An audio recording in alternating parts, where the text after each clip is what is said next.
États-Unis, Donald Trump met la pression sur les alliés de l'OTAN. Le président américain Donald Trump, à Washington, le 2 juillet 2018. Reuters, Leah Millis. Le président américain met la pression sur ses alliés une semaine avant le sommet de l'OTAN. Donald Trump a écrit à certains responsables européens pour les mettre en garde.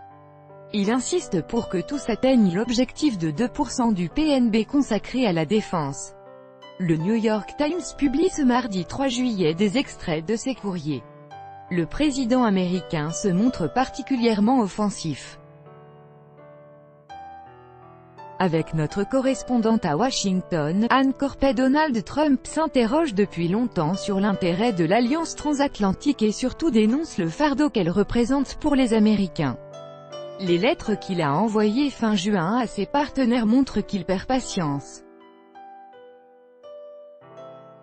Il se montre particulièrement sévère à l'égard de l'Allemagne. Les États-Unis continuent de financer la défense de l'Europe alors que les résultats économiques du continent, et en particulier ceux de l'Allemagne, sont positifs. Cela n'est plus tenable pour nous, écrit-il à la chancelière. Et il affirme, cette frustration n'est pas seulement celle de l'exécutif. Le Congrès américain partage cette préoccupation. Dans sa lettre à Angela Merkel, Donald Trump dit comprendre les pressions politiques qui empêchent toute augmentation des dépenses militaires, mais il ajoute, cela va devenir de plus en plus difficile d'expliquer aux citoyens américains que certains pays ne partagent pas le fardeau des dépenses quand nos soldats continuent de risquer leur vie à l'étranger. Plus concrètement, selon le New York Times, l'administration envisagerait de retirer une grande partie des 35 000 soldats américains stationnés en Allemagne.